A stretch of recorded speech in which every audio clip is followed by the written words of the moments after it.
اگر کسی غیر مرد سے بات کر کے عورت کا کردار داغدار ہو جاتا ہے تو کسی غیر عورت سے باتیں کر کے مرد بھی بد کردار ہو جاتا ہے۔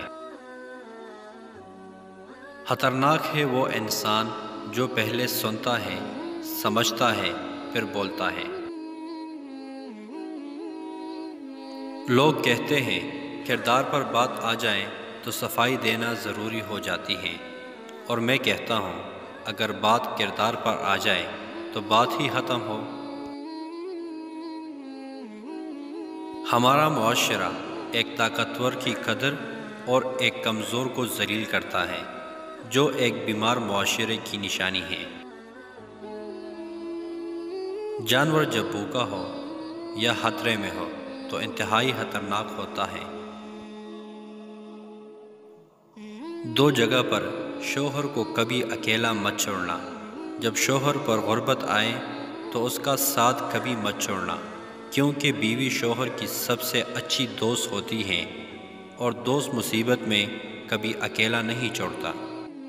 دوسرا، جب شوہر بیماری کی حالت میں ہو تو اسے کبھی اکیلا مت چھوڑنا، کیونکہ وہاں تمہاری وفاداری کا امتحان ہے۔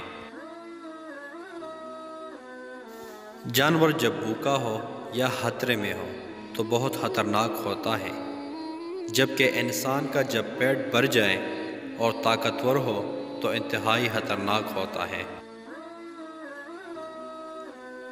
رشتوں میں کمزوری کی ایک وجہ یہ بھی ہے کہ ہم ایک دوسرے کے غصے میں کہی گئی باتوں کو یاد رکھتے ہیں، لیکن پیار، محبت اور سکون میں کی گئی باتوں کو فوراً بھلا دیتے ہیں۔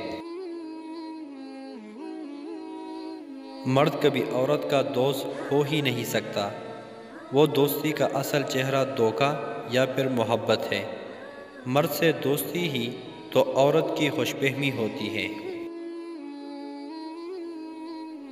لڑکیوں کو چاہیے اگر مرد اکیلی جگہ یا ہوٹل میں ملنے کو کہیں تو نہ ملو، کیونکہ مرد پر جب شہوت آتا ہے تو وہ خود پر قابو نہیں پا سکتا۔ تمہیں اکیلا دیکھ کر تمہارا جسم استعمال کر سکتا ہے، اس لیے کوشش کرو اکیلے کہیں نہ ملو۔ دو طرح کے مردوں کی محبت سے عورت کبھی آزاد نہیں ہو سکتی۔ ایک وہ جو عورت کی پہلی محبت ہو، دوسرا وہ جس سے بے پناہ پیار کرنے کے باوجود بھی اسے حاصل نہ کر پائے۔